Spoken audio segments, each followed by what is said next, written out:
Это функция 3D-моделирования. Заглянуть вовнутрь человека в буквальном смысле этого слова. Новое оборудование компьютерной томографии, можно сказать, чудо современной медицины. Оно предназначено для скрининговых исследований легких. Особенно это помогает для реконструкции пациентов с системы кровообращения, с областью интереса системы кровообращения, а также для визуального представления хирургам объема предстоящей операции, в том числе и онкологической. Ахмед Ахильгов видит людей насквозь уже 12 лет. В рентгенологию пришел случайно. В последний момент решил выбрать именно это направление, когда поступал в интернатуру. И не прогадал. С тех пор не могу как-то связать свою врачебную деятельность ни с какой другой специальностью. В этом учреждении я работаю с 2017 года, с дня его основания.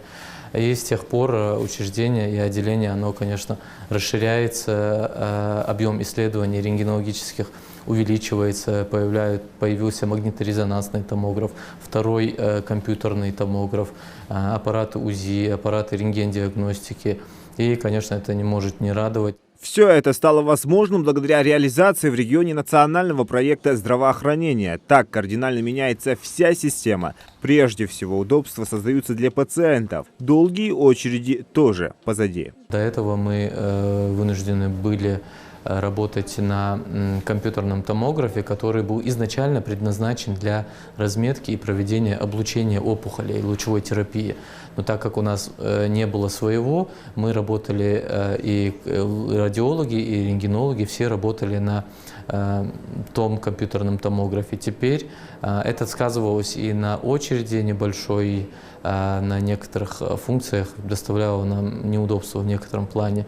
Теперь у нас появился свой компьютерный томограф, и мы автономно со своей очередью, со своим графиком приема пациентов, абсолютно удобным для пациентов в частности, продолжаем работать, и что облегчило, конечно, если благодаря национальному проекту, если это оборудование поставлено, то это довольно большой для нас плюс.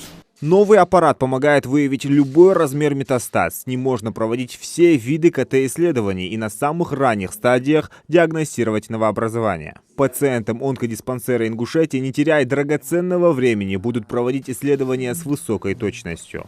Удобно, даже очень удобно здесь, чтобы не нужно было выезжать за пределы.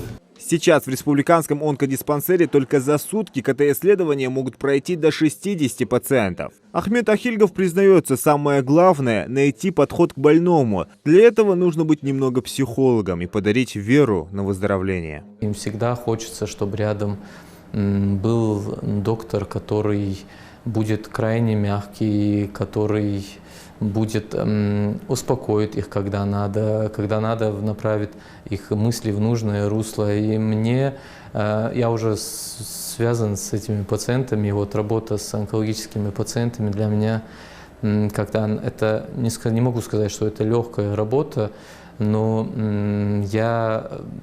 психологическая связь вот это между пациентом и врачом именно онкологического профиля, она для меня важна, и мне хочется помогать именно таким пациентам. Онкология не приговор. Медики отмечают, что теперь с новым оборудованием диагностировать болезнь на ранних стадиях станет намного легче. А значит, есть шанс на полное выздоровление. Самое главное, чтобы жители приходили на плановый осмотр. Зелимхан Калоев, Юсуп Ханиев, Рахман Цуров, Новости 24.